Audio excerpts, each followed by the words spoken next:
এই ঘটনার মধ্য দিয়ে আবারও প্রমাণিত হয়েছে যে আওয়ামী লীগ একটি সন্ত্রাসী সংগঠন। আওয়ামী লীগ যে জন্মগতভাবে এবং প্রকৃতিগতভাবে সন্ত্রাসী সংগঠন, তারা সন্ত্রাস করবে। আমরা সেই প্রজন্ম যারা হাসিনার গুলির সামনে দাঁড়াতে আমরা ভয় পাই নাই। অতএব কারো ভাঙ্গা ডিমে আমাদের কিছু যায় আসে না, বরং এই ঘটনার মধ্য দিয়ে আবারও প্রমাণিত হয়েছে যে আওয়ামী লীগ একটি সন্ত্রাসী সংগঠন। আওয়ামী লীগ যে জন্মগতভাবে এবং প্রকৃতিগতভাবে সন্ত্রাসী সংগঠন, তারা সন্ত্রাস করবে।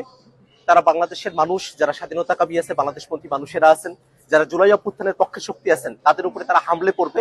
এটাতে আমরা আর অবাক হই না, বরং আমরা মনে করি যে অন্তর্বর্তীকালীন সরকার এই দীর্ঘ সময়ে 1 বছর জুড়ে আওয়ামী লীগকে বিচারের আওতায় নিয়ে আসার যে প্রক্রিয়া সরকারের শুরু করার কথা ছিল, সেটা খুব সামান্য অগ্রসর হয়েছে।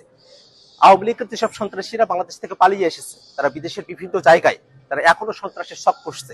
আমরা অন্তর্বর্তীকালীন সরকারের কাছে আহ্বান রাখবো, যারা দেশে এবং দেশের বাইরে আওয়ামী লীগ এবং তাদের দোসররা সন্ত্রাসের শখ করছে, তাদেরকে অতি দ্রুত বাংলাদেশে ফিরিয়ে নিয়ে গিয়ে তাদেরকে বিচারের আওতায় নিয়ে আসা হবে। এবং আমরা একটা কথা বারবার স্পষ্ট করে বলি, আজকে আমরা যখন নিউ ইয়র্কে এয়ারপোর্টে আমরা নেমেছি, আমরা দেখেছি আওয়ামী লীগের সন্ত্রাসীরা তারা যখন হুঙ্কার দিয়ে আসছিল, তারা যখন নানা অশ্রাব্য গালিগালাজ করছিল।